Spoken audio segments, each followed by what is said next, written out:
What up?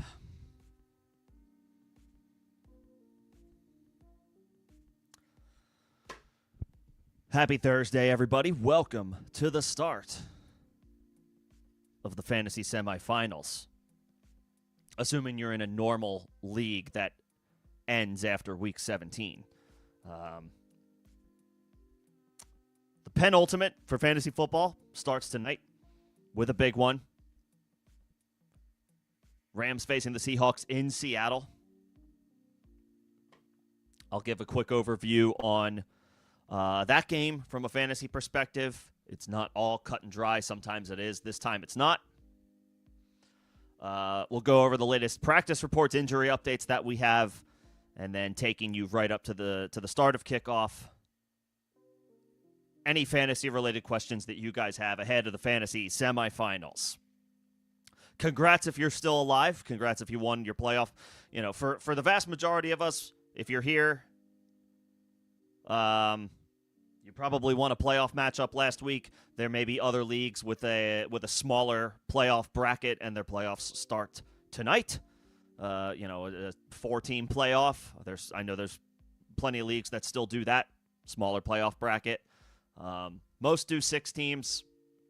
Plenty do 4. Either way, playoffs are tonight, no matter what, and in all likelihood, it's the semifinals. So whatever you guys need going into this game, it's a big one. Rams-Seahawks, it's not just the division that's up for grabs here. The number 1 seed in the conference, the number 1 seed in the NFC is on the line tonight. This is the perfect situation you want for your fantasy players that are playing on teams in games that mean something. This one matters. This one matters plenty. This is an ideal situation for fantasy guys going in big games. And it doesn't get much bigger than 2 division opponents fighting for the 1 seed in the conference. So, to kick things off with Thursday night football, you already know what you're doing with JSN, Jackson Smith-Njigba, and Puka Nacua. They are must-starts in your lineup no matter what. It does not matter who else you have on your team, what the other circumstances are. I do not care. You're playing both of those guys no matter what. Matthew Stafford has typically been a start at quarterback this year.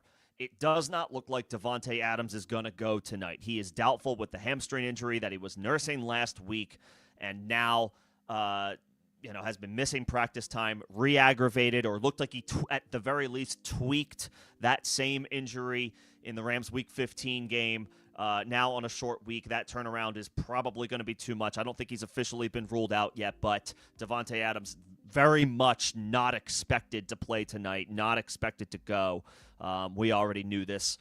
You already have another player in your lineup ready to go to replace Adams. In the unlikely event that he plays or suits up, I'm just throwing out there, it's probably at best a 5% chance right now that Adams plays. He would be incredibly difficult to trust. He probably would be on the field only for red zone situations, scoring opportunities, at which case you're looking at maybe 2 or 3 catches at best on, say, 3 to 5 targets. So you're basically hoping for a couple of 1-yard touchdowns, which he has done in bunches this year, but probably not going to be available tonight and would be extremely volatile if he did suit up.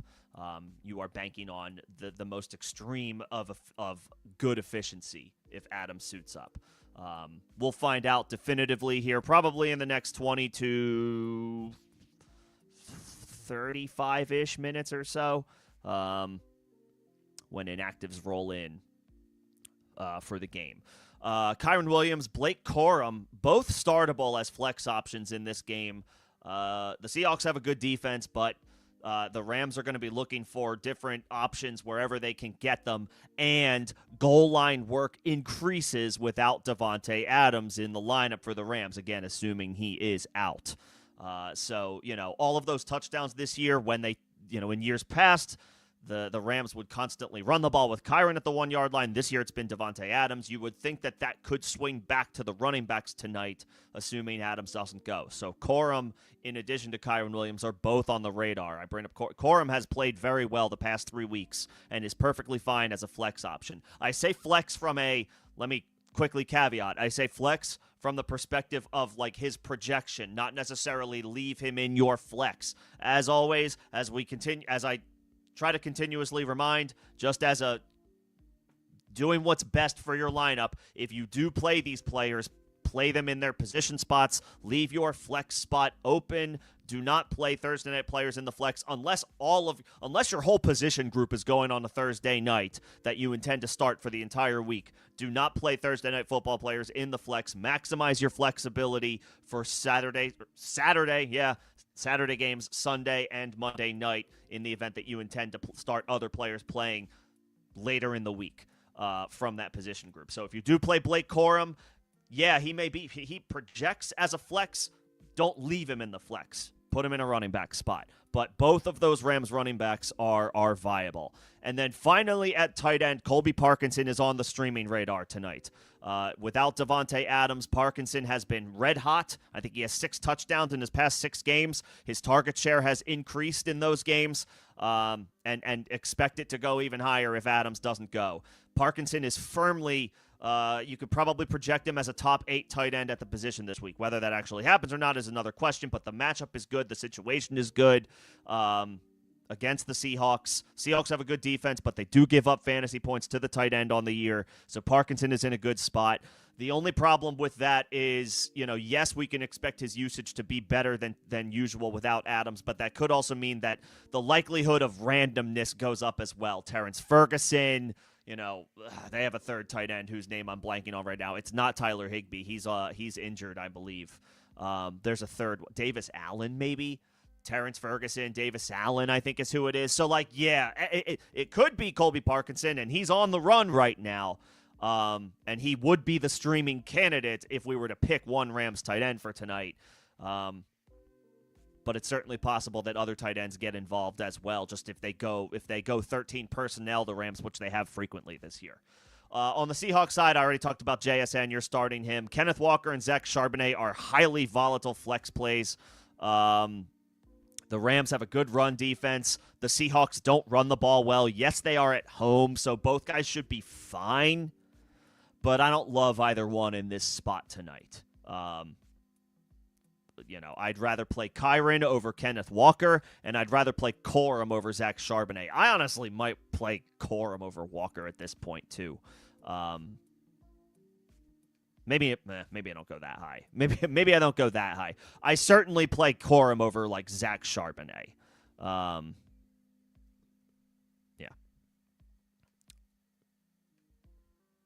And then I guess the other player here is Rashid Shaheed. Solid performances the past couple of weeks. Still kind of tough to trust, especially on a short week. But, if you're looking for upside, if you're looking to be aggressive and you need to swing for the fences and a low floor play doesn't do it for you and your alternative is Shaheed, then he's viable as a wide receiver. I don't know if he's a wide receiver 3. He's a high upside wide receiver 4. He certainly has better upside than that. But he is still a little difficult to project. Darnold and Stafford, I think I would only play in super flex formats. Stafford has been great this year, but he's tough to trust without Davante Adams. Yes, Puka will get all the work he can handle, but Stafford might be, Stafford's numbers at the end of the day might be a little lacking without Adams. So both quarterbacks viable in super flex formats, but in one quarterback leagues, I would be probably trying to pivot even off of Stafford, who has had such a really good year this year. No Adams. It just hurts his touchdown upside. It hurts Stafford's touchdown upside. Okay, I think that does it for this game. A lot of fireworks potentially in this Seahawks-Rams Thursday night game. I'm sure there are a lot of folks who are going to be paying attention.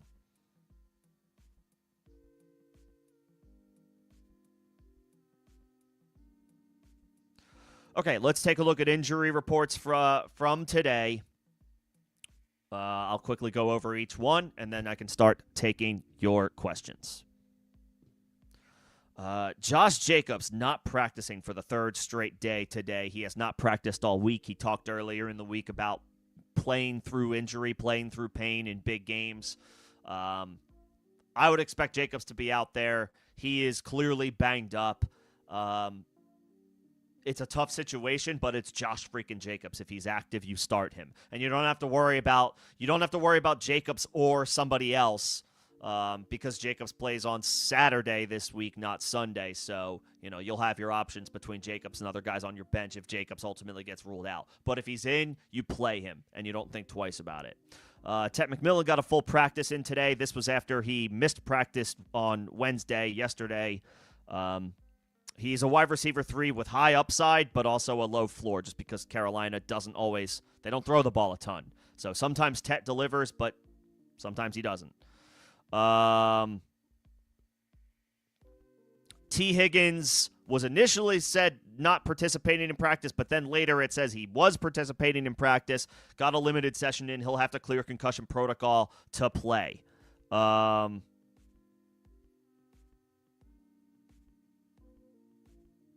Let's see.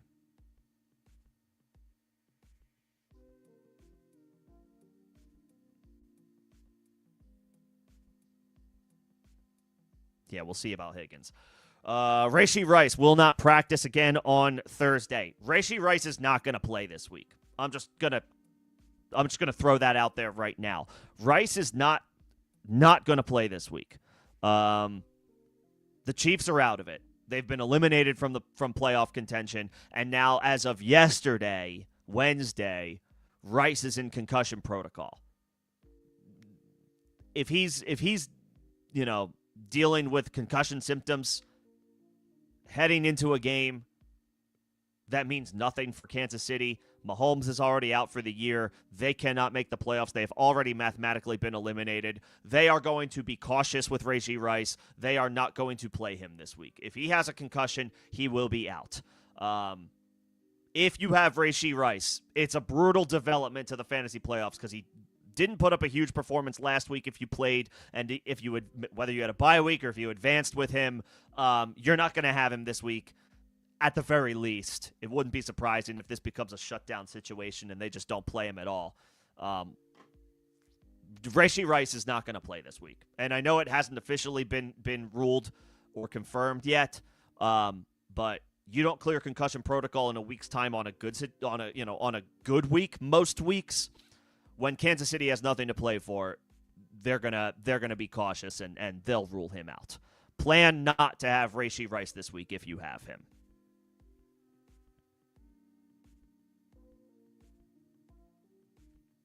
Ricky Pearsall not practicing Thursday. I will not be playing Ricky Pearsall this week on Monday Night Football. Even if he does go, you would have to wait on Monday night. He's probably not playing anyway. He re-aggravated the knee injury, one that's been bugging him earlier this year.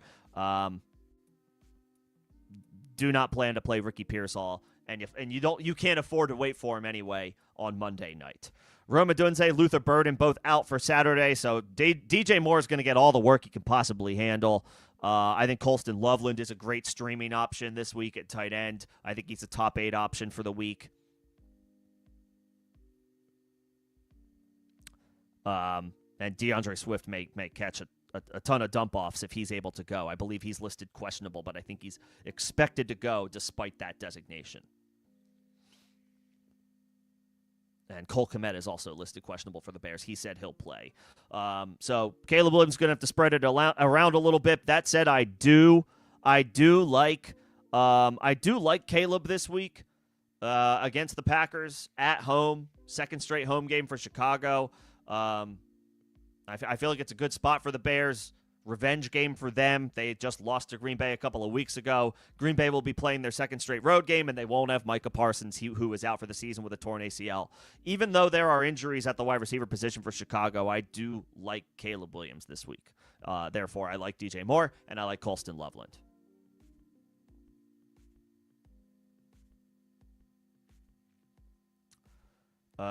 Christian Watson, Dontavian Wicks, both listed questionable for Saturday. I think Watson said he's expected to go, which is good news after he picked up the injury that he suffered last week.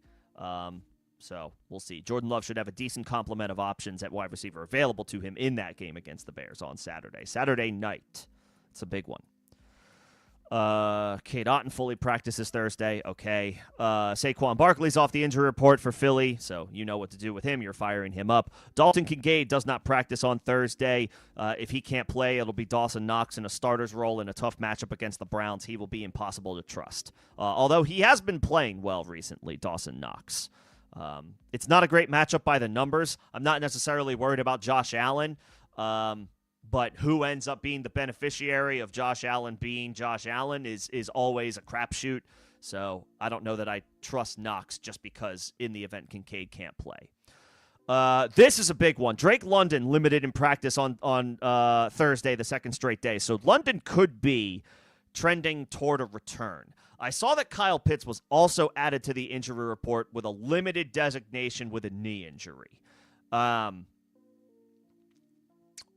If London can go, it obviously puts a damper on the outlook of Kyle Pitts, whoever has him and played him last week probably was planning to play him with full confidence going into this week. Now with London returning to practice and Pitts picking up an injury designation, it doesn't seem to be serious for Pitts. I will say that. The injury designation doesn't seem to be serious, but it is enough, obviously, to generate some pause. If you have Pitts, feel free to let me know and we can talk about your alternate options. If London plays, that does severely put a damper on the optimism around Kyle Pitts. That being said, if he's healthy, I think I would still play him. We've seen Kirk Cousins in the past be able to support two different pass catchers in an offense. He's older now, and the prospects maybe aren't as good, but it's a good matchup by the numbers. Pitts is playing for another contract. Cousins is playing for an opportunity to show that he can still start somewhere in all likelihood. I don't think I'm too afraid of Pitts, even if London returns, because it's possible that this would be the game where London doesn't see a full complement of snaps and opportunities. If he does play, they would maybe ease him back in after missing a few weeks. So, I think I'm still decently confident in Kyle Pitts, but obviously Friday's practice reports will be telling. David Njoku, Dylan Sampson not practicing Thursday. Harold Fannin is probably, despite the bad matchup by the numbers, Harold Fannin is a top 6 option on the slate. No, the Browns' offense isn't very good, but Shedeur Sanders is funneling targets to Harold Fannin, absolutely peppering him with opportunities. Just based on that alone, plus the fact that the Bills are, heavy favorites, I'll take, Fannin's expected solid volume as a top 6 option this week. I would play him with a decent amount of confidence. Obviously, there may not be a ceiling because of the matchup, but from a volume perspective, I think he's in a good spot, especially without no David Njoku. Marvin Harrison limited in practice again on Thursday. This would maybe be an unfortunate development for Michael Wilson, but the matchup is so good. The matchup is really good for all the players in this game. Arizona and Atlanta, 2 bad defenses at pretty much every level. So I wanna play my players in this game. If Marvin Harrison returns, you could start him as a flex option, and I still think you can play Michael Wilson. I think the volume will be there. Michael Wilson has proven too good to be ignored. I know when Marv came back in the middle of this stretch of Michael Wilson's, moment as him this year, Wilson's production fell off. But that was a couple weeks ago, and again, we're getting more good performances from Michael Wilson since then. I don't want to go away from him in a great matchup against Atlanta. They're giving up so much production to opposing wide receivers. I would probably rank Michael Wilson ahead of Marv this week. That said, Marv is on the flex radar because of how good this matchup is if he goes. Chris Rodriguez off the injury report for Saturday. He may play. Be wary of firing up Ja'Cory Krosky-Merritt on the back of a good performance last week. Chris Rodriguez will probably be more of a factor, or will be a factor, whereas last week he wasn't. No practice for Alvin Kamara. Devin Neal is on IR, so Audric Estime and Evan Hull are going to lead the backfield for the Saints for the rest of the way in all likelihood this year. Good luck sorting that situation out. I would probably try to just avoid. I would just avoid. RJ Harvey fully practicing. That's great. Quentin Johnston limited in practice. He's tough to trust. Nick Chubb fully practicing, but Woody Marks is not practicing. This is significant. The Raiders are awful against opposing running backs. Whoever starts at Houston is in a good spot to do well at running back. If it's Woody Marks, Marks is in a good spot. If it's Nick Chubb, he's tough to trust. But if you were ever going to fire up Nick Chubb in a situation where maybe you need a random flex play, it would be at home against the Raiders, where the Texans, I think, are multiple touchdown favorites.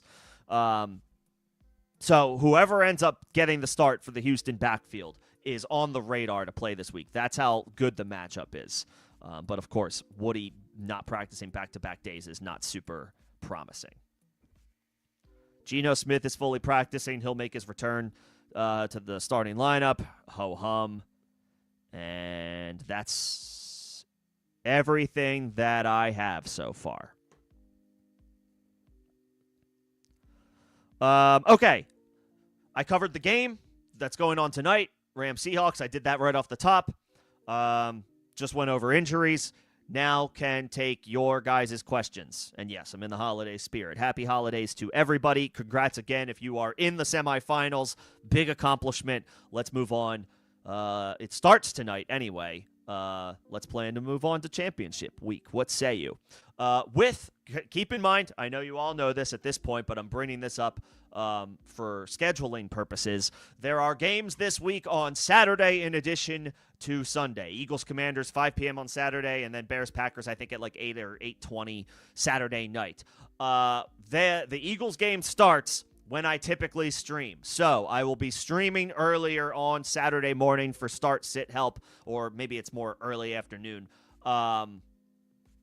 Somewhere in the 1 to 2 p.m. window, I will stream on Saturday. That is TBD. I have not set my schedule officially yet, but I will stream earlier in the day, early afternoon on Saturday, early afternoon East Coast time, to be clear. So say in the 1 p.m. East window, 1 to 2 p.m. East window, I will start the stream with Eagles-Commanders in mind. So keep in mind that scheduling change, not just for the games, but, I typically stream 5 p.m. Eastern. That's when kickoff starts this weekend. So I'll stream a little earlier this Saturday, just as a heads up, if anybody wants to come hang right before the Saturday slate. If you've been here before, welcome back. If you are here for the first time, welcome in. Member questions get first priority as far as responses. That is a perk of being a member of the channel. It does not matter when a member sends a question. They will get their question answered first ahead of non-member questions. If you are interested in becoming a member of the channel, you can find more details about that in the first link in the description of this live stream and all videos and streams on the channel. If you are feeling generous enough this holiday season to send a super, that would also be a way to jump the line and get your question answered faster ahead of non-member questions. If you are not a member and you do not send a super, I will get to your question, but I'm asking for some patience as I work through member questions first. Whether or not you are a member, if you're enjoying the stream, if you could just like the stream, that would help me out for algorithm purposes. Let's get into it. I see Sport Dog. I see Crumply Heads. Yep, holiday spirit. I see Greg. What's going on, everybody? Thanks for coming in. And all of you this Thursday evening, let's kick off week 16, with some good fortunes. Sport Dog, this is the final for you? That's okay. I've heard of week 18 finals before, which I don't like. I've never heard of week 16 being a final round. Well, it used to be before the 18-game schedule, and then week 17 became championship week. That's something you should revisit with your league, Sport Dog. You should push championship week. Congrats on being in the final, but the new default is week 17 being the championship week. Nevertheless, congrats on being in the final. Let's see. Looks good. May, J-Mo, Pickens, Gamewell. Yeah, Bowers, McCaffrey. And you can I would probably plan to play Warren if London is out. unless if Marks plays, it's not looking good after back-to-back missed practices, but it's not a guarantee that he's been ruled out yet. If Marks plays, my answer would be Marks over London. But if Marks is ruled out and London is ruled out, then I would probably go Warren.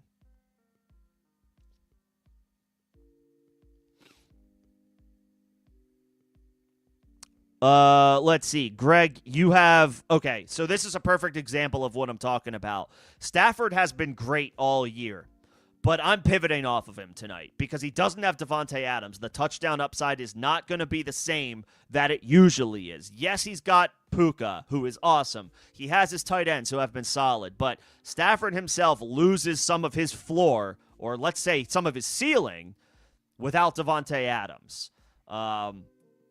Still good for 2 touchdowns? Sure, fine. But it's certainly possible that those goal line opportunities, much like the past couple of years, they go back to the running backs tonight. The chances of running at the goal line goes up for the Rams tonight. So that potentially takes a touchdown away from Stafford as opposed to, this year that's been one that he's been getting.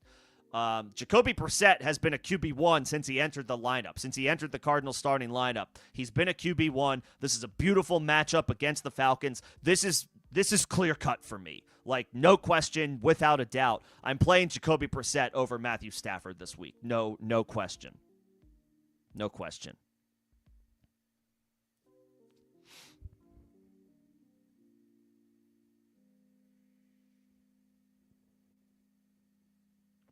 And you need some flex up. Well, you're playing Michael Wilson. You can grab Moore, DJ Moore.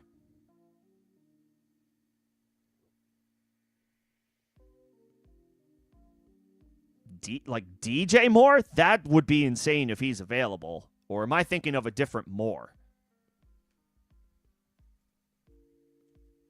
If DJ Moore is on waivers, DJ Moore needs to be picked up. DJ Moore, there's no Rome Odunze or Luther Burden for Chicago this weekend. DJ Moore's going to get all the work that he can handle. He hasn't been great this year, but he was good last week, and now his competition at the position for touches is gone. Yeah, I would pick up and play DJ Moore over almost all of those names. Maybe not Michael Wilson, but over almost all of those names, I would play DJ Moore. DJ Moore needs to not only be on rosters if he's on waivers, but he should probably just be in lineups this week.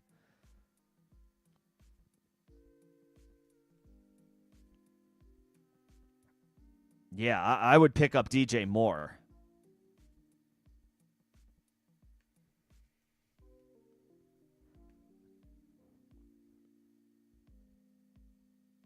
So I would play Michael Wilson, DJ Moore, and then I would probably plan to play Woody if he plays, but if he's out, I would play Aaron Jones as your running back. DJ Moore, Michael Wilson, and then Woody if he's active, Aaron Jones if Woody's inactive. That's my answer, Greg. I'm not worried about Michael Carter.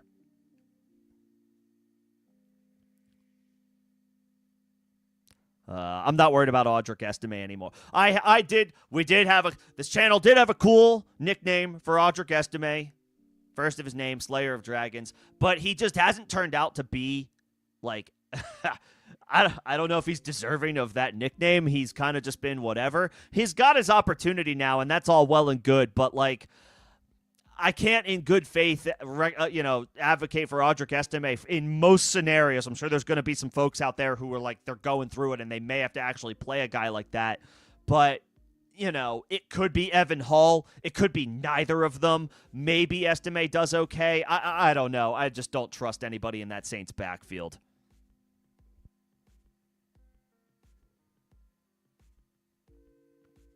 But yeah, pick up and play DJ Moore for sure. And yeah, Crumply Heads, if you haven't made any changes to the rosters in Discord, I did look at them and I did comment on them. I don't know if you've made any changes, but I would play Blake Corum over Michael Pittman, which I know sounds crazy, but I would. Corum has been playing well, making the most of his opportunities. The Indianapolis offense is not what it once was. It may look good on paper based on its season-long performances, but now we're, Phillip Rivers probably at this stage of his career can't push the ball downfield. You're hoping that Michael Pittman puts up tight end numbers tonight on Monday night. Like 5 for 50 feels like it would be a good game for Pittman. I just don't want to, if that's the upside, I'll play a running back who's been on a bit of a heater. In a decent situation where, again, no Devontae Adams, Corum could get a goal line look or two, an extra goal line look or two. So, yeah, if you haven't made any changes, Crumply Heads, I did make comments on each roster.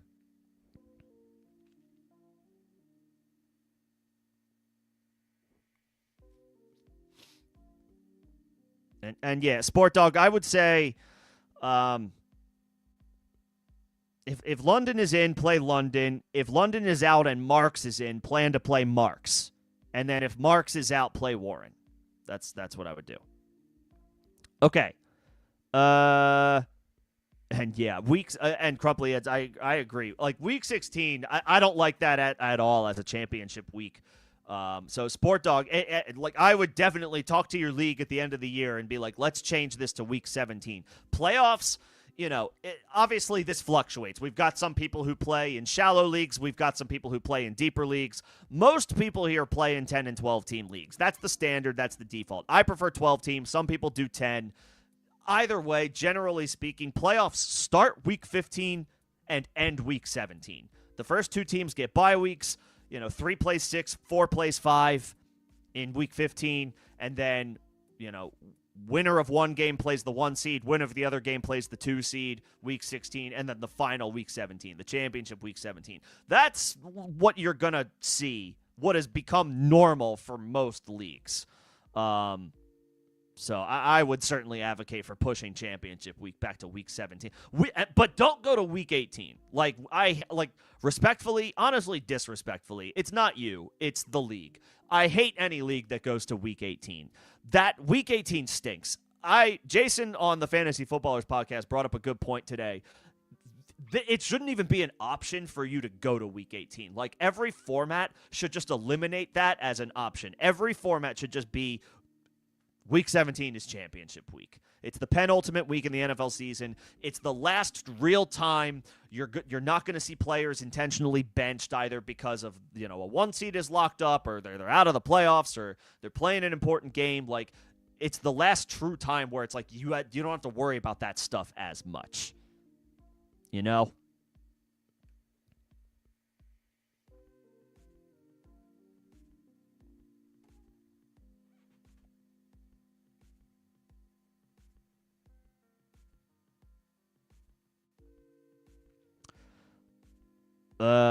Yeah, Greg, we can definitely make some final calls on Saturday, but yes, I would go Wilson, Moore, Marks if he plays, Aaron Jones if Marks is out.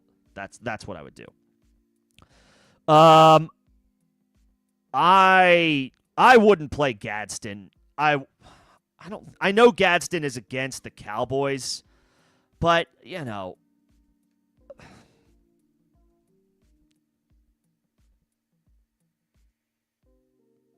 It's a really good matchup. I kind of prefer, and yes, tight end premium does make a difference.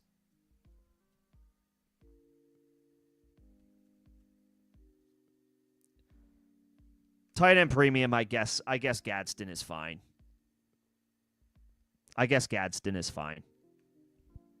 Over Corum.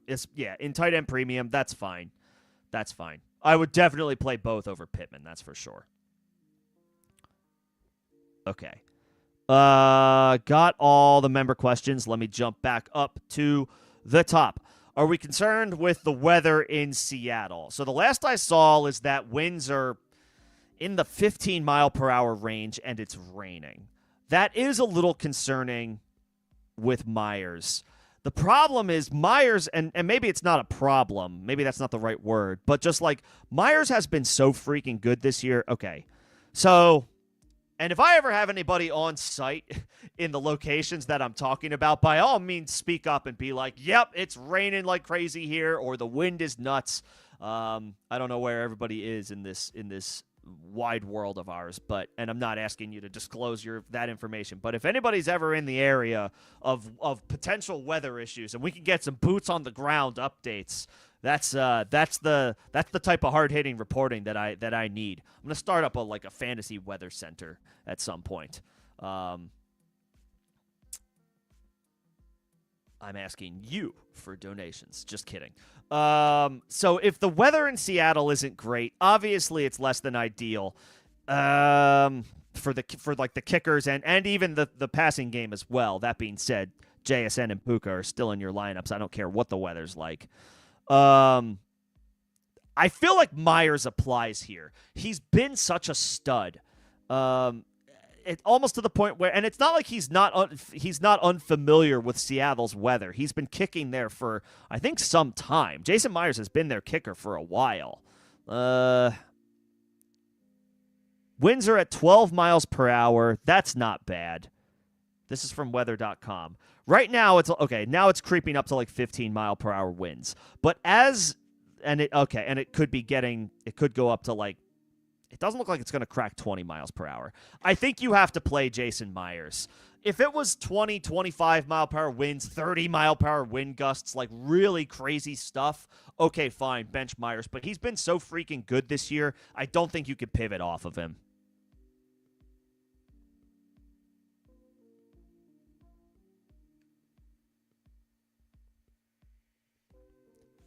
I don't think you could pivot off of him. Yeah. I think you got to roll the dice. If it was any other kicker, okay, fine, pivot off of him. But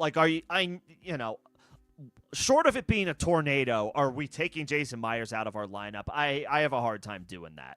I get the concern, but, we play the best at their positions pretty much almost every week. I want to do the same with Myers.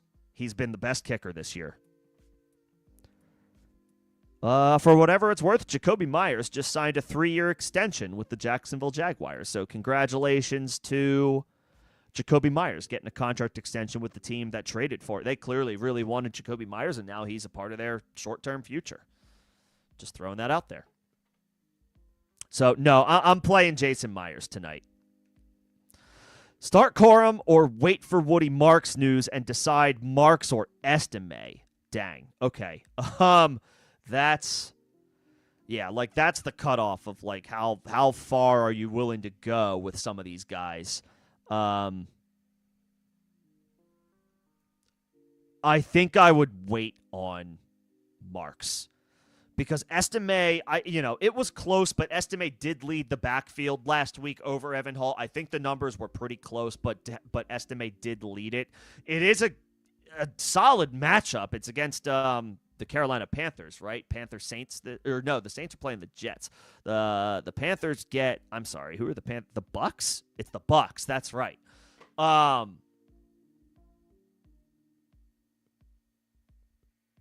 wait, sorry.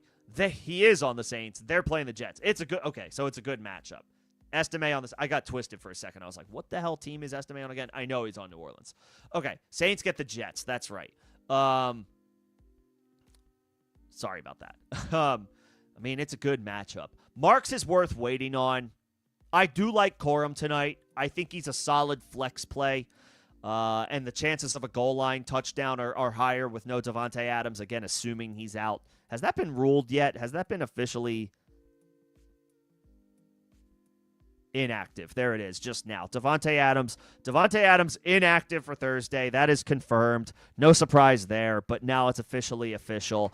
I do think the running backs have increased opportunities at the goal line without Davante Adams tonight, but Woody Marks is worth waiting on. If he's able to get a limited practice in tomorrow, that would put him on track to play in a great matchup against the Raiders. I'm willing to wait on Marks and play Estime if Marks doesn't play. So, yes, I would wait.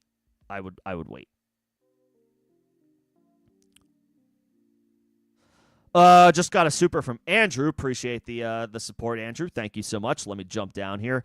Parkinson, Aaron Jones, or Michael Carter in full PPR. So Parkinson is definitely on the streaming radar tonight. The weather is a slight concern.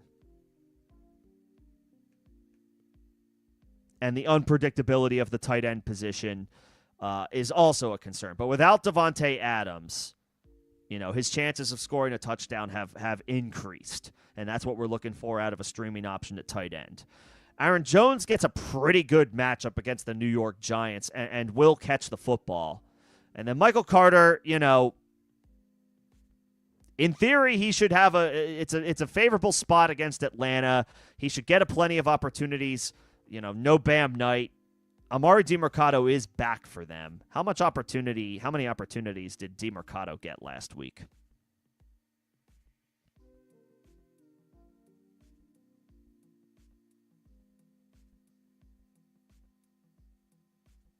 Let me see.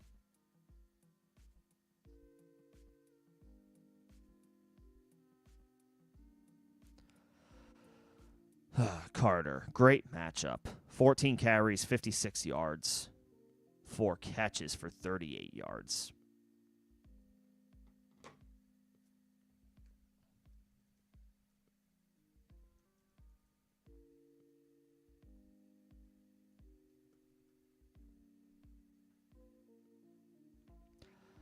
I guess Carter got more work Carter got more snap shared last week than I remember. He got 80% of the snaps. Now, I don't know that that's necessarily going to stick again, but I feel like that's what we have to chase is usage. And Carter got good usage last week, and now he's in a great matchup. I think that's ultimately where I'm going. It's dicey. It's definitely volatile, but I think I would go Carter and try to bank on some volume here. Aaron Jones is a good play in a good matchup, but Jordan Mason is still getting involved. Michael Carter's in a good matchup and dominated work last week. So I think that's where you should go. Parkinson is definitely on the streaming tight end radar, but I don't know that I want to play him over a running back that is getting, a bell cow snap share with all of the injuries that they have. Arizona doesn't run the ball great, but if they're going to give all the work to one guy and it's a good enough matchup, I'm fine taking that shot. I'm fine taking that shot with Carter. I think that's where I would go. I did not realize he had 80% of the snaps last week. I thought it was more 60-40. 80% is enough for me to say, yeah, I would go with Michael Carter.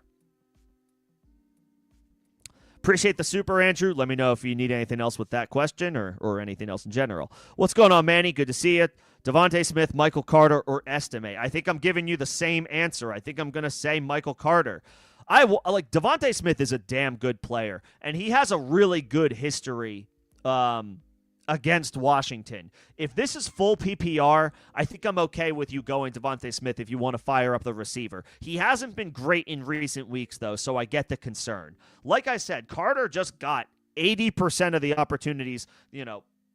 Trey Benson's season is over. Bam Knight is also not going to play. I think they put him on IR as well, so he's not coming back.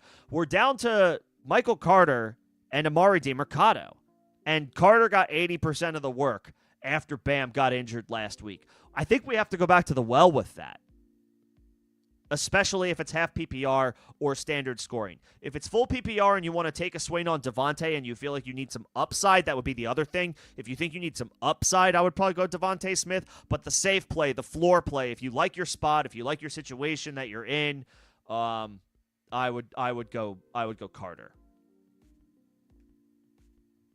I would go Carter. Okay. Back up to the top. Start one running back, 2 flex, and a tight end. Trace Brown, Henderson, Kyron, Rice. And you're not playing Rice because he's not going to play. And a tight end between Parkinson, Gadsden, Theo, and Barner. This is a scenario where I think I would play Parkinson. I know the weather's not great, and I know Gadsden's got a great matchup. But Parkinson is on a heater right now. I think he's got 6 touchdowns in his last 6 games, and Davante Adams is out. This game is for the number 1 seed in the conference, not just the top of the NFC West. This is a massive showdown. The Rams are going to pull out all the stops on the road to try to get this win and keep the 1 seed away from Seattle. Parkinson has been one of their better players on offense. They're going to need him to step up with no Davante tonight. I'll take Parkinson as your tight end. You're playing Chase Brown, Henderson, and Kyron.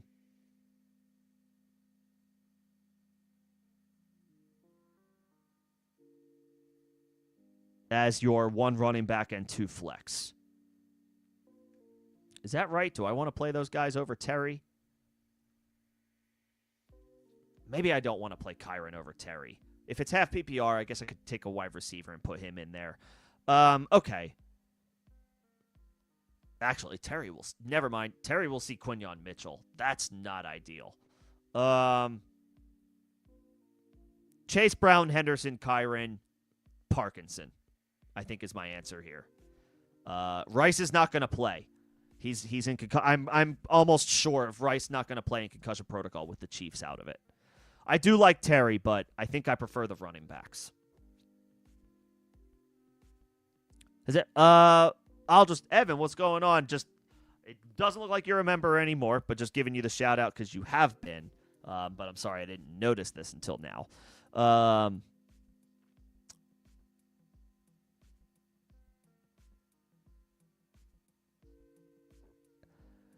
I have never been in a league like this before,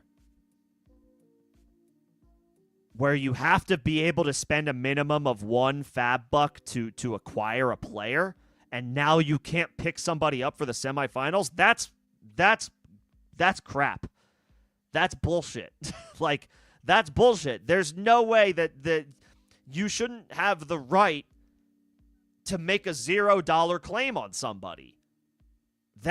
No. There's no way. I would go to the commish. I would go to the league.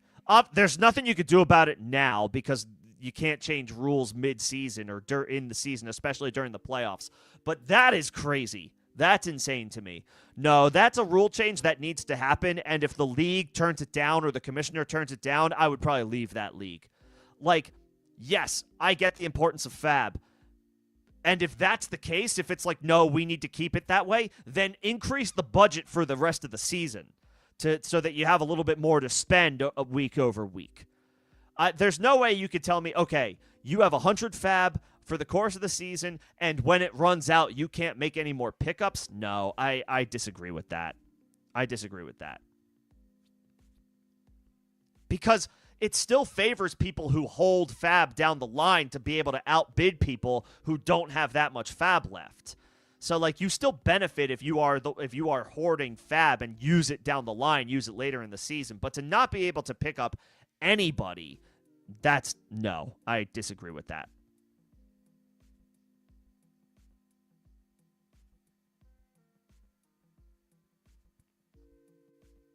Oh, you didn't unsubscribe. That's weird. It's showing... okay. There must be something I'm sorry. There must be something going on because your username is now not showing up like as with member status. That's super... I don't know what... Okay. I apologize. I don't know what's going on or why it's doing that.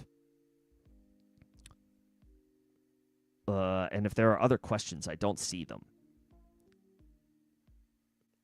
Give me a second. Okay.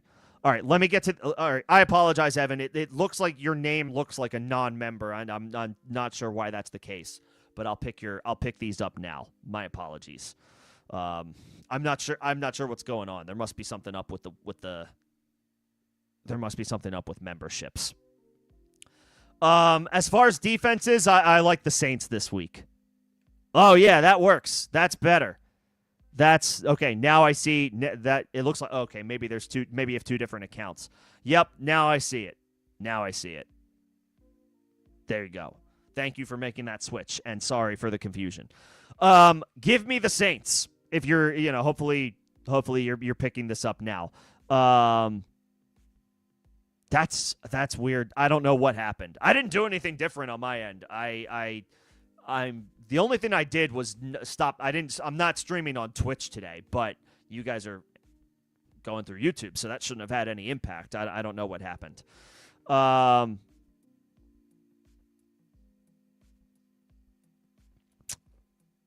Anyway, the Saints are a top 2 defense for me this week. The only defense I would play over the Saints is Houston. Houston is the number 1 defense to play this week. I would put the Saints number 2, and it's exactly that. The Jets are just that bad. Brady Cook, 3 sacks, 3 picks last week. The Saints are at home. they're playing strong right now to kind of fit. They appear to be on like an upward tick. I think they feel like a team that's trying to close out their season with some positive momentum, and they're playing well. The Jets' offense is a minefield right now. It's a ticking time bomb. There's no Garrett Wilson. Mason Taylor is out. They're down to their third string quarterback, and they're on the road. I'll take the Saints, and it has everything to do with the matchup. I want to play the Saints over everybody this week, not named the Houston Texans. If you have the New Orleans Saints, or the Saints are out there on waivers, and you don't have the Houston Texans, I would play New Orleans. That's for anybody. I assume that they are picked up. They were one of the most one of the most rostered defenses after last week with people planning ahead. But if the Saints are still out there, I would play the Saints. I would play the odds. And the odds are the Saints will do well against a third-string quarterback. And let me see, Devin, did you have another question that I missed? It doesn't look like it. I think I got them. Now. Sorry, we got that subscription issue sorted out, but thank you for your patience. Yeah, I would play New Orleans. They're my favorite defense to play this week, unless you have the Houston Texans.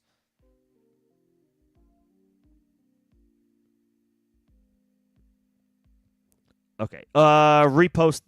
If you have a flex question, just repost it, and I can get to it now.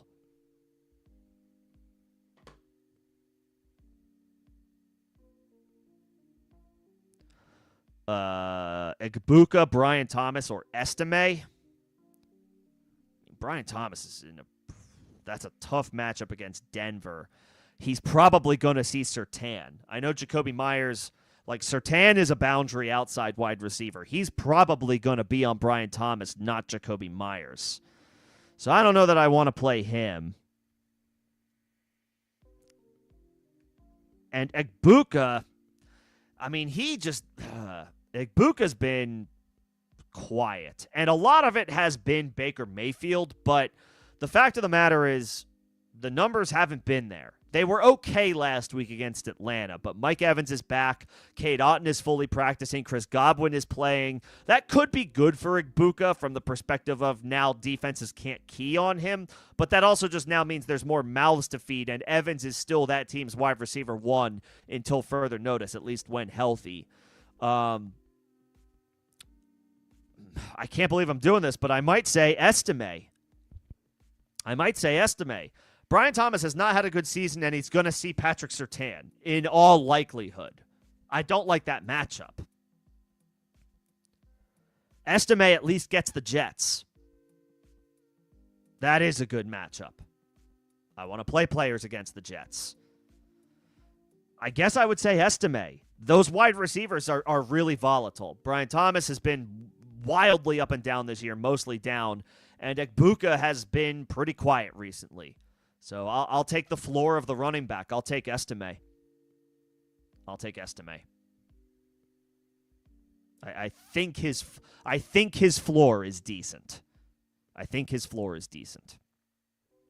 Okay. Let's see. Now that is sorted out, and apologies again, Evan. Thanks for switching over. Not sure why that happened. Back up to the top. Baker or Dart in 4-point passing? I'm going Dart. I went back and looked, and I encourage you all to do the same if you have Dart questions. Just go back and look at what he's done. It's easy to forget because they had a late bye week, and he missed a matchup, and he had one not great performance. I think that was against New England on the road, which is a tough matchup. But other than that, and especially at home, Jackson Dart has been money. Yeah, he had a great performance last week against Washington, but prior to that, bye week 14, down week 13 on the road against New England. That was his first game back after a 2-game absence from suffering a concussion. But like weeks 4 through 10, 4 QB1 performances. 3 of them he was like a top 4 option on the week. And the other 3 performances, he was at least the quarterback 16. So he was still giving you like low-end QB1, strong, like decent QB2 numbers. Jackson Dart has been awesome this year. Baker has his full complement of weapons, and that's all well and good. But Dart, like, he's got the rushing element. He'll run. He's maybe a little bit more of an injury risk, but he's the upside play and the floor play.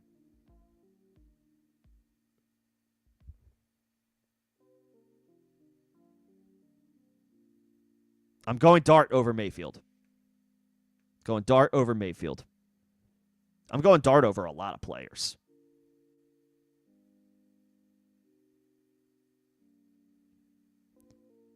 Yeah, there he is. First of his name, Slayer of Dragons. Good call, Greg.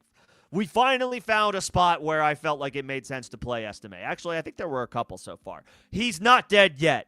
He will defend the realm with the honor and strength of 1,000 sons. Audric Estime, Slayer of Dragons. And yes, Brian Thomas has been probably he's got to be top 5 most disappointing picks this year. Maybe top 3. It's been bad.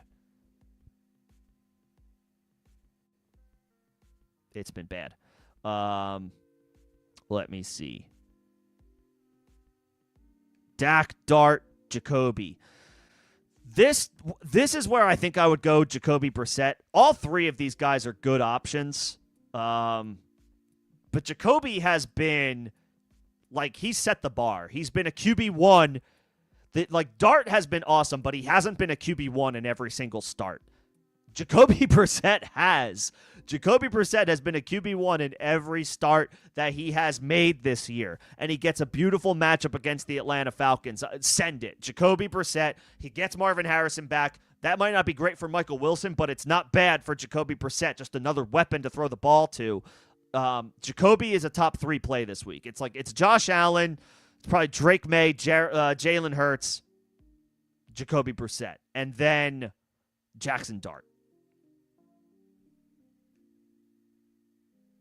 That's probably where I would rank these guys.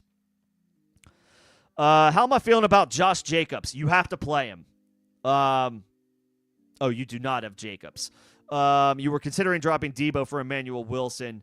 I mean, I would keep holding since you don't. If you don't have Josh Jacobs and your opponent doesn't have Josh Jacobs, I would maybe be feeling more inclined to try to make this move if my opponent had Josh Jacobs. But if your opponent doesn't have Josh Jacobs and it's kind of like negligible for the matchup, I would keep waiting. I wouldn't drop Debo just yet. But obviously, if the vibes between now and Saturday aren't great on Jacobs, then by all means pounce. But I don't want to play Emmanuel Wilson probably over Terry McLaurin or Devontae Smith anyway. I do like Devontae's matchup this week. I know he hasn't been great, but historically he does well against Washington, and it's a good matchup. So I would, in a vacuum, probably plan to play Devontae Smith. In a scenario where Emmanuel Wilson starts for the Packers, I would play Devontae Smith.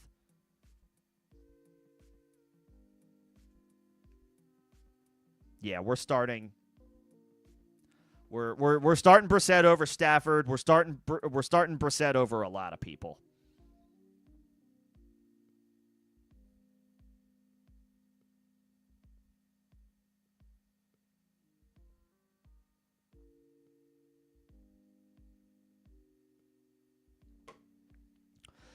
Let's see. Yeah. I would not. We'll cross the Emmanuel Wilson bridge when we get to it, and then McLaurin, Devontae, Gainwell, Warren, and you can only play one of these guys. Probably Terry McLaurin. Like, it is a tough matchup against Quinyon Mitchell, but they'll move him around. And he played quite well against Patrick Surtain with Mariota at quarterback a few weeks ago. I'm willing, and he caught a touchdown last week. That was a good matchup. This is a tougher one. I'll say Terry from this group. Devontae's been up and down. Gainwell's been good, but it's a bad matchup. I do like him this week, but I guess I like Terry more. And Warren, I think I like Gainwell more than Warren. So if I like McLaurin more than Gainwell, then transitive property, I like McLaurin more than Warren.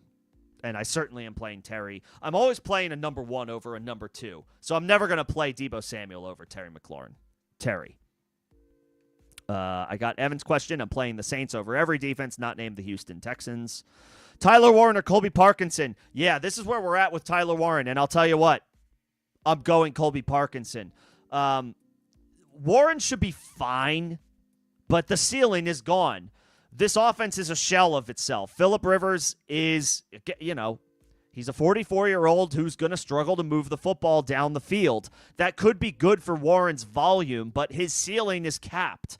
It's not a bad matchup, but Parkinson is in a much more advantageous spot here. Now, you could say, all right, I would rather play the guy in the dome versus the guy with no weather. Fine. Or the dome with the guy with weather. Parkinson's potentially dealing with some wind and rain tonight. But it doesn't appear to be like a hellstorm. And I think I saw somebody mention something about Seattle and the weather. Yeah, nothing too bad. Like, yes, the winds are gusting, but I don't think it's consistent. From what I've seen, it's like 15-mile-per-hour winds. It doesn't look like it's going to crack 20-mile-per-hour winds, and there will be some gaps at the beginning of the game where the wind is not going to be as bad.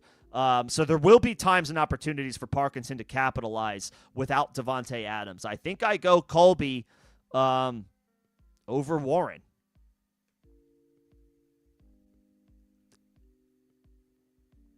It's a really tough spot.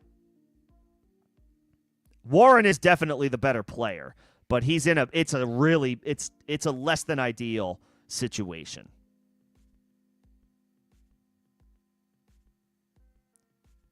Like in a great matchup last week, 3 catches for 19 yards. Warren's a good player. This offense is in the tank now. I'll take Parkinson.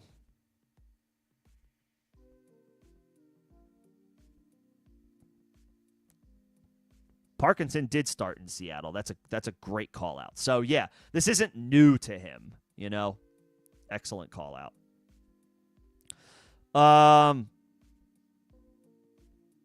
Ferguson or Colby Parkinson? Yeah, I'm playing Parkinson. Ferguson has been okay, but like the ceiling is not there as long as CeeDee Lamb and George Pickens are healthy. The Cowboys could always be in a shootout, and they're at home. So that bodes well for Ferguson's floor, but the ceiling play is Parkinson. No Devontae Adams. They are going to, run a lot of 3 tight end sets. Parkinson is going to be out there a ton tonight, probably a full-time player. 6 touchdowns in his past 6 games. He's getting a lot of work, and he should see more work without Adams. And again, this is the 1 seed on the line. The Cowboys are not technically eliminated, but they are essentially eliminated from the playoff race. Like, give me the guy on a team who's playing for something, playing for the 1 seed, and one of their top weapons is out. I'll take Parkinson. I'll take Parkinson.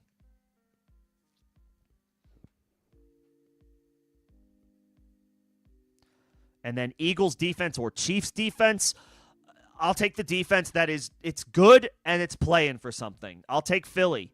The Chiefs are in a great matchup against the Titans, but they're not playing for it. They're officially out. They're eliminated. They have the better matchup, probably.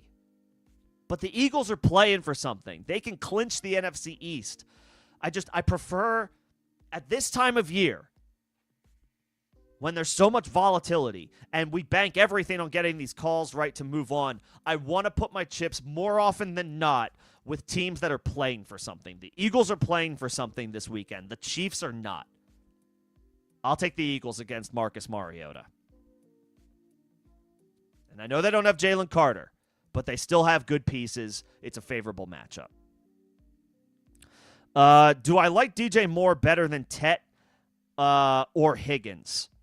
I like him more than Tet. I don't think I like him more than Higgins if Higgins plays. Higgins could be volatile coming out of concussion protocol if he suits up. But if he suits up, I would probably play Higgins over Moore, but I would play Moore over Tet. No Rome, no Luther. That bodes well for DJ Moore.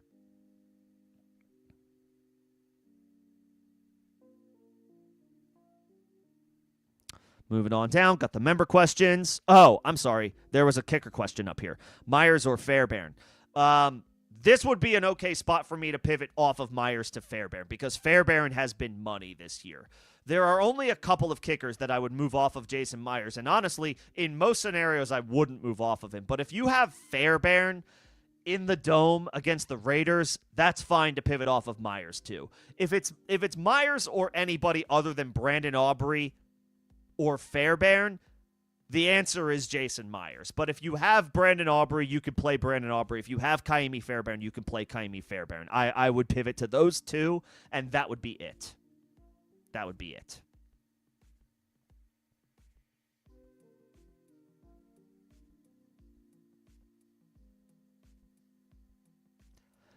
Is this another Week 16 matchup? Like a Week 16 final? That's crazy. I didn't realize we had so many of these. I'll take Swift against the Packers. No Micah Parsons for Green Bay. Home game for Chicago. No Rome Odunze. No Luther Burden, so Swift could catch a bunch of checkdowns. I will take Swift over Kyron, and I have to play Bowers over Pitts. I know it's a bad matchup, but it's Brock Bowers. And Pitts, London could be coming back, and Pitts popped up on the injury report. I don't know that it's anything serious, but he did pop up on the injury report today. I'm playing Bowers. I'm playing Bowers over everybody not named Trey McBride and George Kittle. But that being said, get your league to change the championship to Week 17. That's for anybody who still plays a Week 16. That Week 16 championships were a thing, and I know we got about like 45 minutes or so to kick off, so I will get to these questions. But allow me to get on my soapbox one more time. Week 16 championships were a thing during a 17-game season. I know it's been a few years. We now have an 18-game season. The championship should be Week 17. For all of us, all of you. Get me on the line with your commissioners, if you're not the commissioner yourself. Everybody should play Week 17 championships. I see other questions, but I got to get to my members. I promise I will get to everybody. Appreciate your patience. I saw some Dart questions after I talked about Dart over Baker, and I saw some, I think, Parkinson questions after I said Parkinson over Warren. My answer is Dart over most people, other than like Josh Allen, Jalen Hurts, Jacoby Brissett. I'm playing Dart. And then Parkinson, yeah, I'm playing McBride. I'm playing Kittle. I'm playing Bowers. I'm probably playing Pitts. I'm playing probably Harold Fannin. Who am I missing? Goddard. I would play Goddard over Parkinson.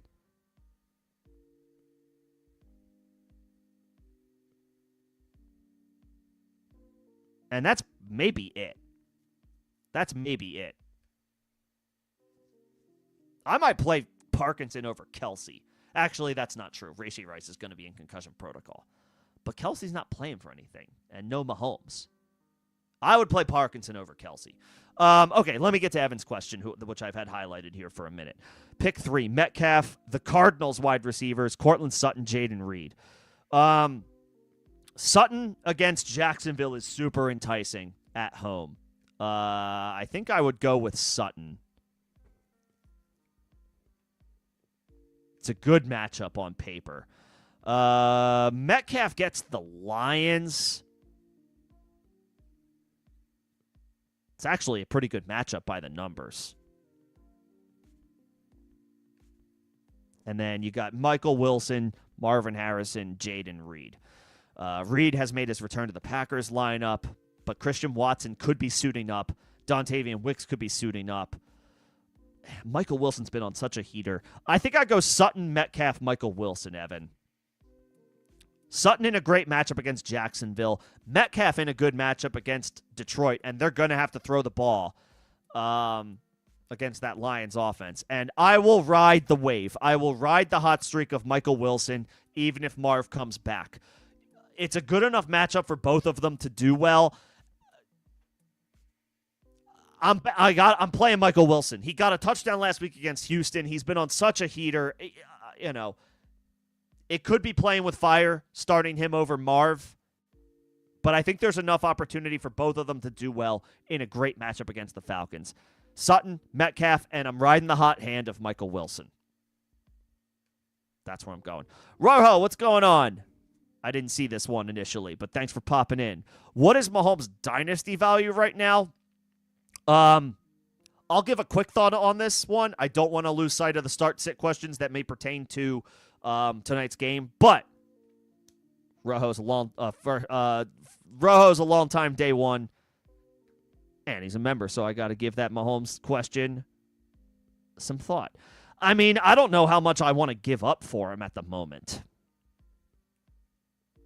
Oh, your question is you're the one giving him up. I mean,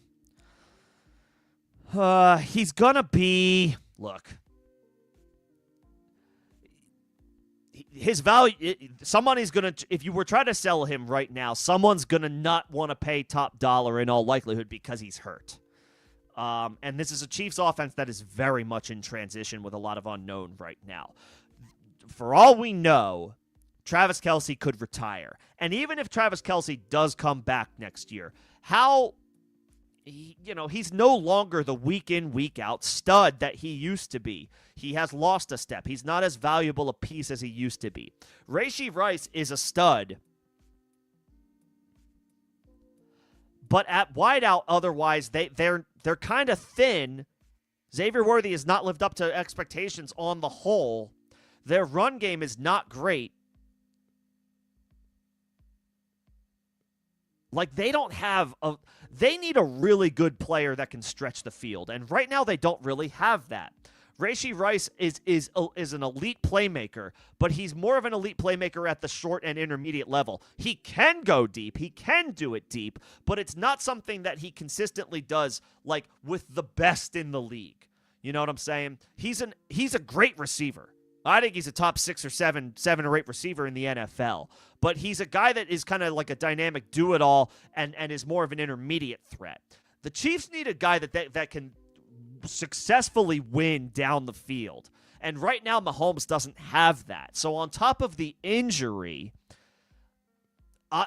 if I had a team that I felt like I could win now with, I would offer a first plus, but I don't know if I would offer 2 firsts. Unless I had an absolutely to the nines loaded roster and I was just missing a quarterback, maybe I give up 2 firsts. But again, I'm going to be looking to get him on the low because of the injury. So your best bet, Rojo, is probably to wait until closer to when he is healthy. And I get that doesn't necessarily jive with a potential, like, staring down a rebuild, but his value should, in theory, only go up closer to when he is at full health. I would probably not look to move him so soon in the offseason.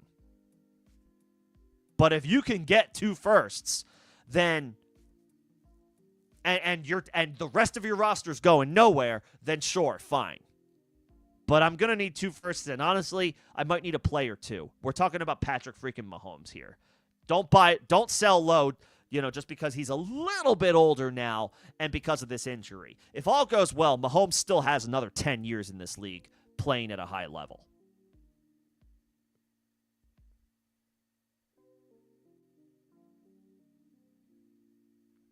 Okay.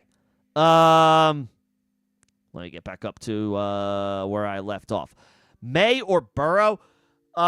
May gets the Ravens on Sunday Night Football. Burrow gets the Dolphins in a meaningless game and maybe doesn't have T. Higgins.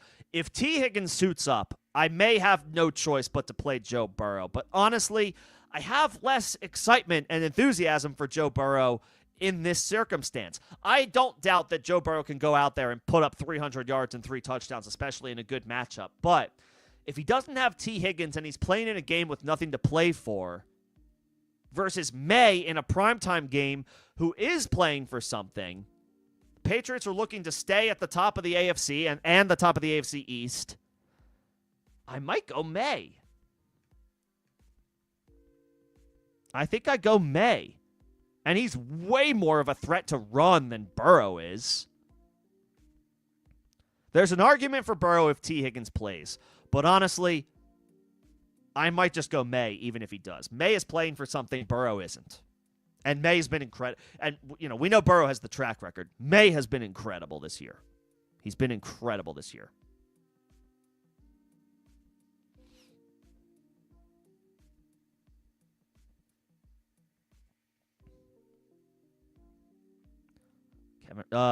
Weather's minimal. Appreciate these boots on the ground updates from the weather team.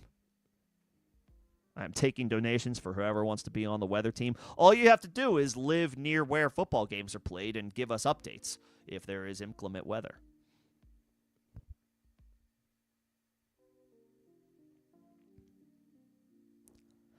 Let's see.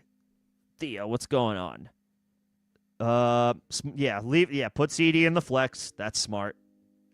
You have Walker in. Oh man, I'm playing DJ Moore over Kenneth Walker. I hope you're still in here. I know there was probably a little bit of a wait for this question. I would play DJ Moore over Kenneth Walker. The Seahawks don't run the ball well, and this is a tough matchup by the numbers. DJ Moore is coming off a 2-touchdown performance, and now there's no Rome Odunze, there's no Luther Burden, and then on the other side, there's no Micah Parsons for the Packers defense. I love the Bears. I like the spot the Bears are in.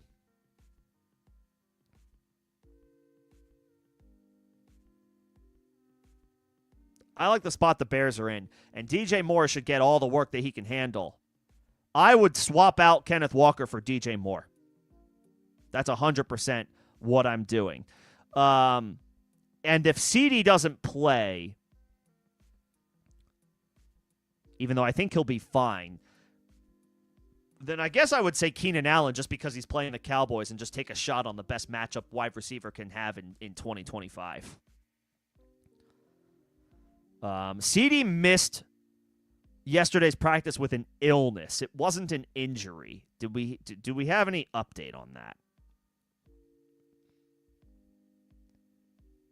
Oh, he missed practice again today. He was present for team meetings, but not present on the practice field. Okay. The only good thing here is that it's not an injury. There is time for CD to get over this illness. Hopefully he's not that sick.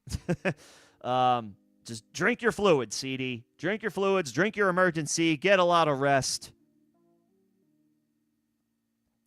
If he doesn't play, I would plan to play Keenan Allen in that same game and just chase how good the matchup is. But I would definitely play DJ Moore over Kenneth Walker tonight.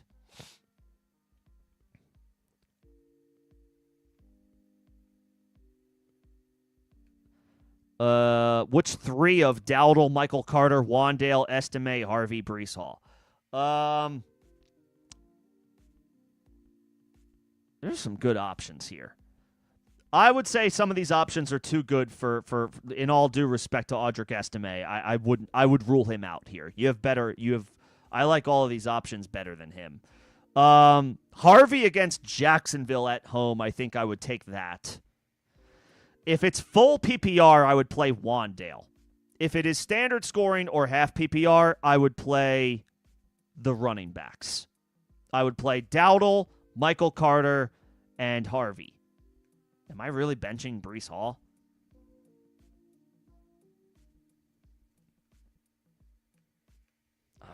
Am I really benching Breece Hall? I mean, it's not a great... It's just such a bad situation with the Jets offense. Yeah, I think I am.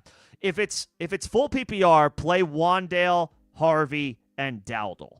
If it's half PPR, I would probably play the three running backs. I keep saying that. There's more running backs in this than three.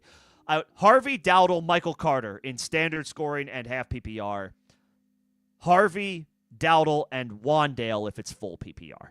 That's where I'm going. Evan, I see you have another question. Yeah, Rice is going to be out. Adams is out. Oh, man, we need some upside. Coker. Right, Coker's been pretty good recently. Although, I think I saw that Ted McMillan did return to practice today. Okay. Maybe not Coker. I guess it's Debo. I guess it's Debo, Evan. The only saving grace with Debo is that Quinyon Mitchell should be on Terry McLaurin, so that should free up some opportunities for Debo, and no Zach Ertz, so Debo should get a few more opportunities. I would plan to play Debo, and hopefully your opponent has a bunch of poor performances. That's a tough projection.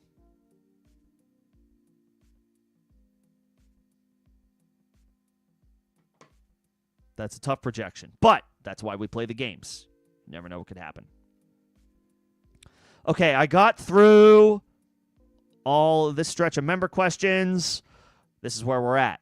Need one wide receiver, one flex in full PPR. Terry McLaurin, RJ Harvey, Audric Estime, Michael Carter, or Jaden Reed. I'm playing those first two names. I'm playing Terry against the Eagles. It's not a great matchup, but Terry has come through in tough matchups just earlier this year, and he's been just fine with Marcus Mariota and no Ertz, so he should get more looks. Harvey, the Jacksonville Jaguars defense is a lot better, but Harvey, he's the lead back in a solid offense at home. Yes, the Broncos are up and down, but I'll take the swing on Harvey's upside. The usage is there. I'll play Harvey at home. Estime and Carter are less of a sure thing for me than RJ Harvey. And I'd rather play Terry than Jaden Reed.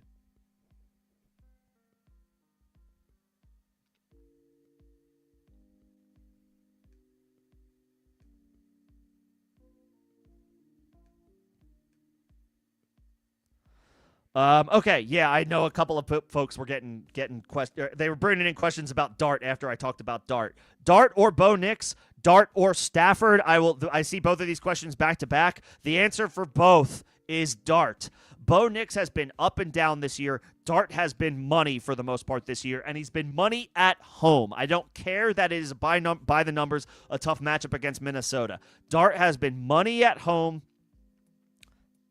and he will run. At a higher rate than these other guys. Stafford, same deal. The 6-point passing touchdown is typically in Stafford's favor, but without Davante Adams, his touchdown upside is lesser tonight.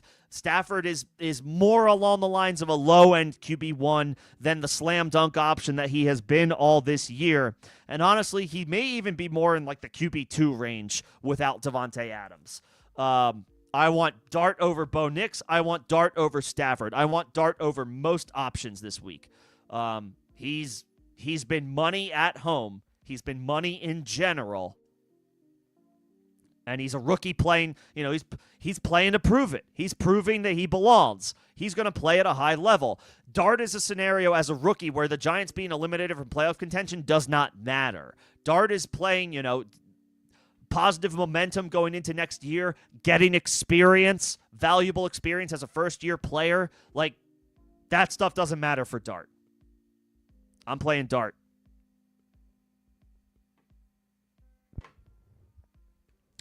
And I do like the Saints defense over the Eagles tomorrow. The Eagles are perfectly fine. They are a top probably 6 or 7 option.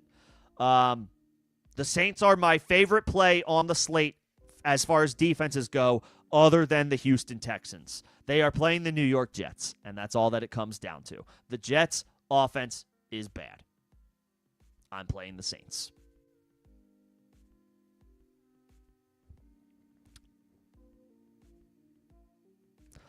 Loveland or Parkinson? Now, this one is interesting. There is a case to be made that, both of these guys are really good options.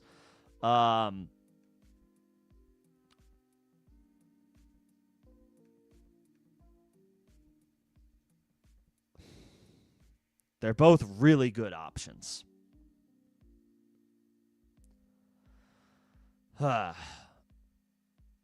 Parkinson tonight on the road in Seattle, where he used to play. Touchdown upside has been really good over the past 6 weeks. Usage should be up tonight without Davante Adams. Colston Loveland had a nice day against the Packers just a couple weeks ago. No Roma Dunze, no Luther Burden. Cole Kmet is questionable, but Cole Kmet did say he will play. That being said, it is a home game for Chicago. It is a favorable spot for Chicago, at least in my opinion. I like the Bears in this spot in a revenge game at home. I think Loveland has a chance to do quite well. I will tell you that Parkinson is your safe play. I think Parkinson is a safe play tonight. I think Loveland has more upside.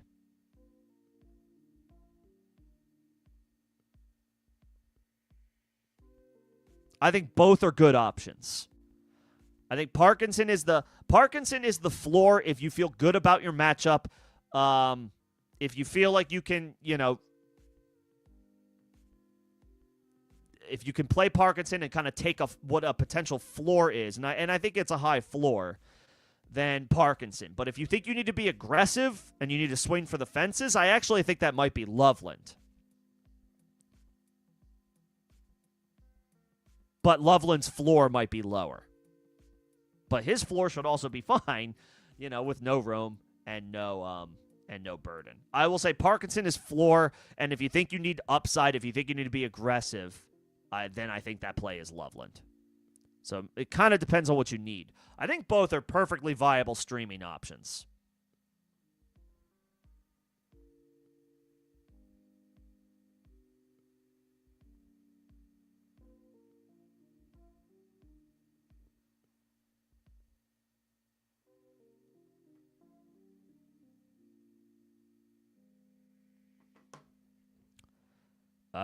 Parkinson or Waller, Parkinson tonight.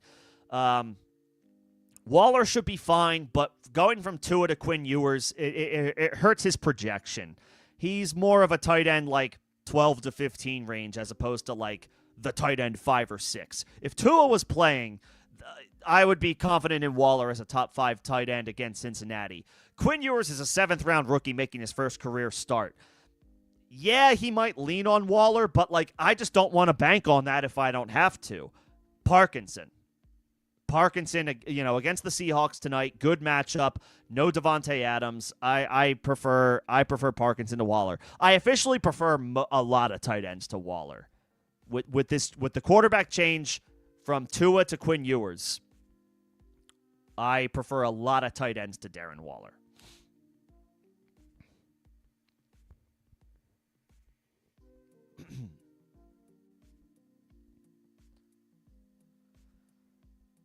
Yeah, the Chiefs could sign a free agent type. They could grab somebody.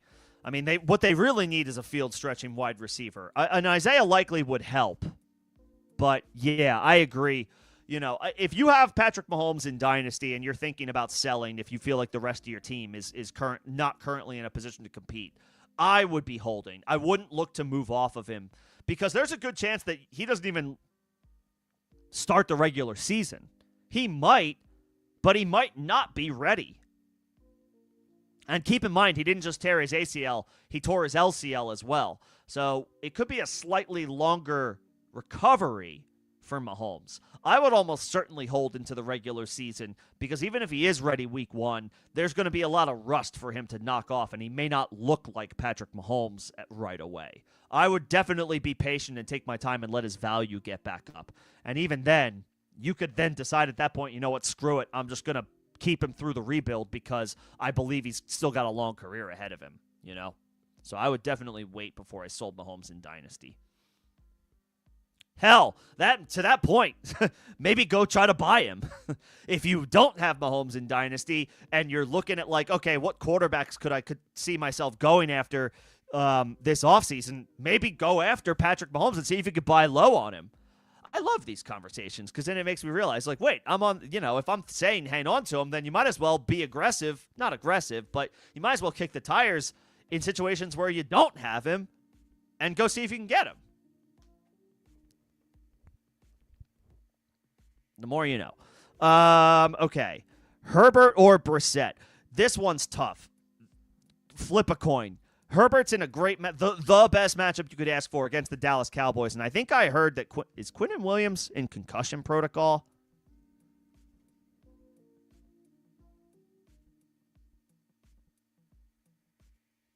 He returned to a limited practice, so he could get cleared for this week. I mean, Jacoby's been a QB1 every game he's played. So I think my answer is Jacoby Brissett. That being said, if you want to swing for the fences, that would be Herbert. That would be Herbert because he's playing Dallas. I would say Herbert has the ceiling, but Jacoby has such a high floor that if you feel good about your matchup, if you feel good about your team versus your opponent's team, I would play Brissett. If you feel like you need to be aggressive and go for some upside, that might be Herbert. But his floor is probably lower than Jacoby's. So it depends on what you need. What's going on, Jake? Good to see you. Sounds good. Appreciate you stopping by. Just one more heads up. I will be live a little earlier this Saturday than I usually am. I'm usually live 5 p.m. Eastern on Saturday, but that's when the games start this weekend. So I will be live. Look for me in the 1 to 2 p.m. window on Saturday, 1 to 2 p.m. Eastern. I'll go a little earlier ahead of the games to get time in with you guys before the games actually kick off. So look for me early afternoon Eastern time, not early evening Eastern time. Thinking like between 1 and 2 o'clock.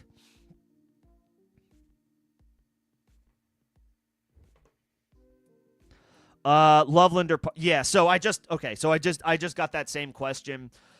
I think Parkinson's the floor, and I think Loveland is the aggressive play. I think both are viable top 8 streaming options on the week. Parkinson, no Devontae Adams. Loveland, no Rome Odunze, no Luther Burden. I think both of them are good. I think the safe play is Parkinson.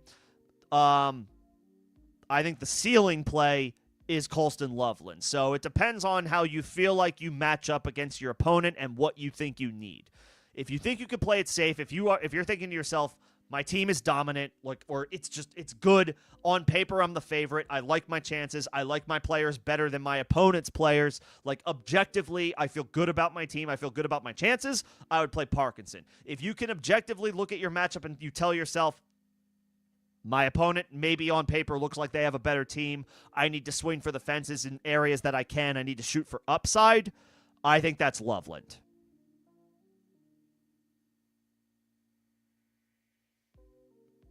I think both are good plays. I think both are perfectly viable. That's, I guess, how I would quantify it.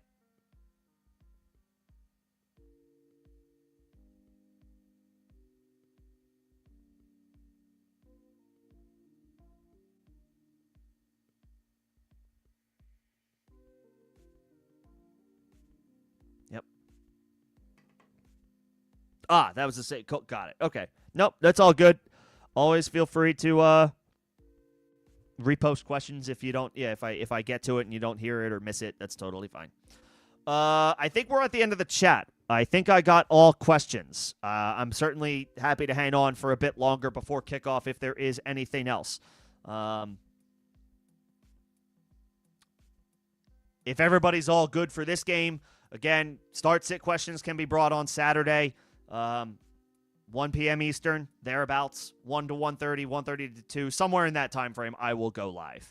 And I will talk shop with you guys ahead of Eagles Commanders and ahead of the slate in general. So you can absolutely bring questions on Saturday. We'll get more practice reports on Friday. Names to watch are CeeDee Lamb, Woody Marks. Kyle Pitts picked up that injury. Drake London. There's plenty of names to keep an eye on. So we'll get more definitive statuses. Josh Jacobs on Saturday. So we'll certainly get into all of that, whatever the fallout is from the latest injury updates on Friday, and getting you guys ready for the full Week 16 slate.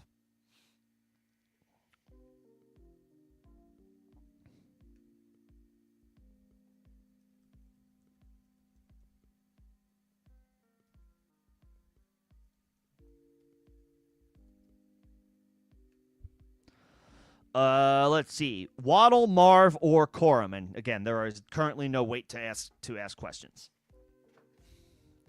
This is brutal. I think I would go Waddle in full PPR. I am pretty worried about him with this going to Quinn Ewers, but at least it's a good matchup.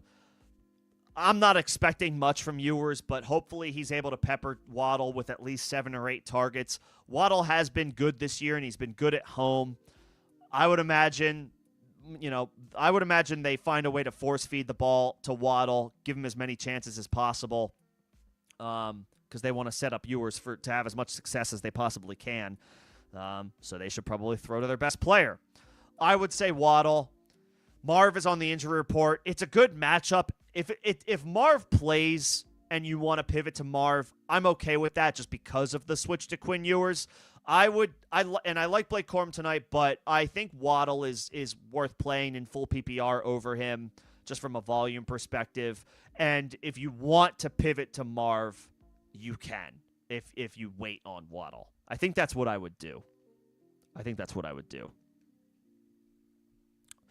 Having McBride doesn't change anything for me with this question. Like, if you have Waddle, I would wait for him. If Marv is active and healthy, I might play him over Waddle, but obviously we just don't know that yet. He's trending in the right direction, but we don't know for sure.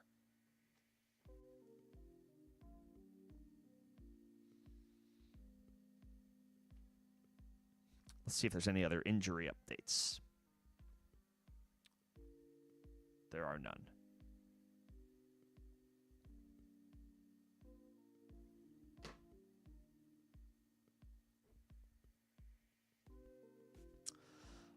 One more time for tonight's contest. Jackson Smith-Njigba, Puka Nacua, Jason Myers, I think, are must-starts. Even with the bad weather, you have to play Jason Myers. He's been incredible this year. Unless, by some stroke of magic, you can pivot to Brandon Aubrey or Kaimi Fairbairn. But that would be it for me at kicker. I am only playing Stafford and Darnold, the quarterbacks in this game, in Superflex formats.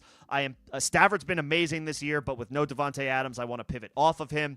Darnold, he can definitely support JSN, but he's definitely volatile as a QB1 option otherwise, so I'd rather avoid him unless it's Superflex. Kyron Williams, Blake Corum are flex options tonight.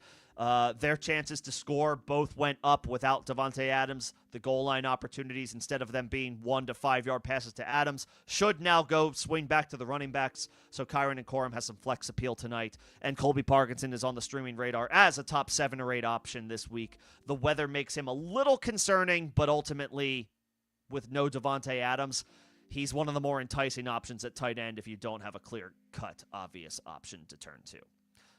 For Seattle side, Walker and Charbonnet in the backfield. I'd rather not play them.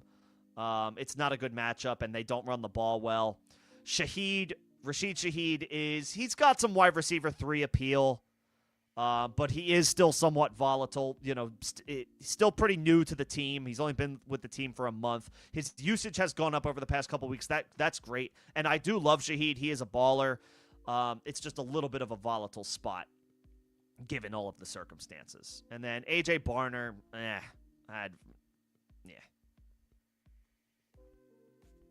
Hopefully you can do better.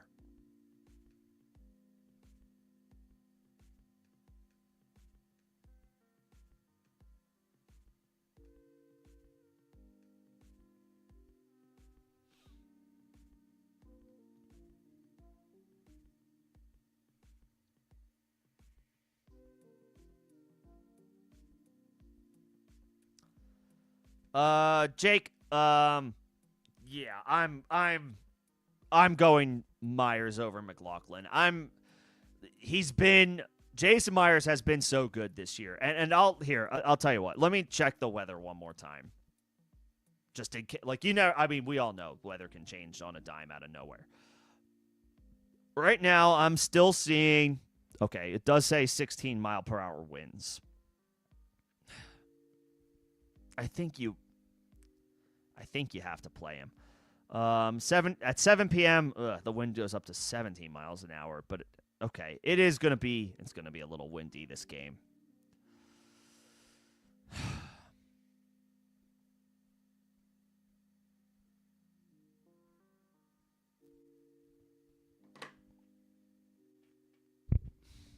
I have a hard time pivoting off of Myers. I really do.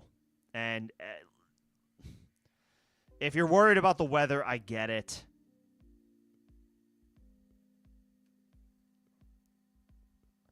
But Myers, hasn't he been Seattle's kicker for a long time? Correct me if I'm wrong. I'm pretty sure Myers has been in Seattle for like years. He hasn't been this money every single time, but yeah, he's been with Seattle since 2019. Kicking in bad weather is not anything new for this guy, and he's been incredible this year.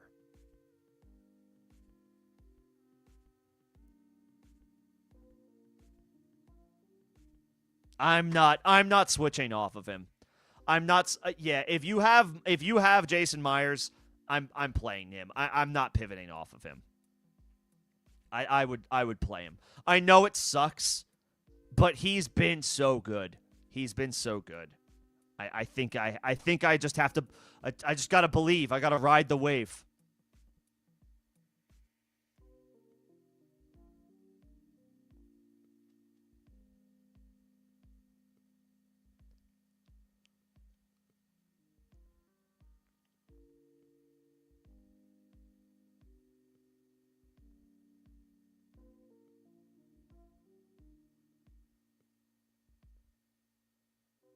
Yep.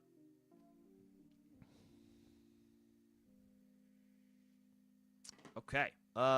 Once again, at the end of the chat. Yeah, hopefully you can do better than AJ Barner. I guess we'll be wrapping this up here shortly with the game kicking off in just a few, about a half, or a little less than a half hour from now. Oh boy, the stakes are big in this game. Lots of fantasy star power. Despite the weather, we're firing everybody up with confidence that we normally would, except for Stafford. I would bench Stafford for another quarterback in one quarterback leagues. Not super flex, but in one quarterback. If you play somebody tonight, I don't care who they are, put them in a position spot. One more time. Leave that flex spot open for Saturday, Sunday, and Monday. Maximize your flexibility. Pun intended. Do not play Thursday night players in the flex. Put them in position spots. If you have to play or choose to play a guy like Blake Corum, put him in a running back spot. Put somebody else in the flex spot that plays later in the week. Keep your flexibility and your maximized options open and available to you. And once again, this is the fantasy semifinals for many of you. Apparently this is the final for some of you. Let's change that to week 17 next year. Hopefully this is, the penultimate for most of you. The final is next week, and for none of you, hopefully nobody plays week 18. Nobody should play week 18. Fantasy in week 18, the last week of the season, sucks. Just don't do it. But congrats on being here, everybody. Congrats on making it to the semifinals. Big deal. No small accomplishment. But obviously, we want more. So best of luck in the start of your matchups. If it starts tonight, however you need it to go, hopefully it goes your way. And I will be back live on Saturday in the 1 p.m. Eastern window, 1 to 2 p.m. Eastern window, talking shop ahead of the start of the Week 16 slate, which starts on Saturday with Eagles Commanders at 5 p.m. Eastern. Shout out to all of my members that I saw today. I saw Sport Dog. I saw Evan. I saw Crumply Heads. I saw Greg. I saw Jake. I think I saw Manny. I saw Rojo. I did see Manny. And I think that's all of the members that I saw. Thank you, Andrew, for the super. Appreciate it. And everybody for coming in and hanging out this evening ahead of Rams-Seahawks. We got a big one, and hopefully it delivers from a fantasy production perspective. But I think that'll do it for me this evening. I, of course, need to triple check my own lineups and situations and make sure that everything that I have is in order, because I've got 5 playoff games. I've got 5 leagues, 5 playoff matchups, all in the semifinals. I feel quite good about the season that I've had this year, but that means I got to constantly be staying on top of 5 different matchups. So I got to go take care of that. But enjoy the game. Hopefully it goes well. I will see you guys on Saturday. Best of luck if your semifinals start this evening. Thanks, everybody.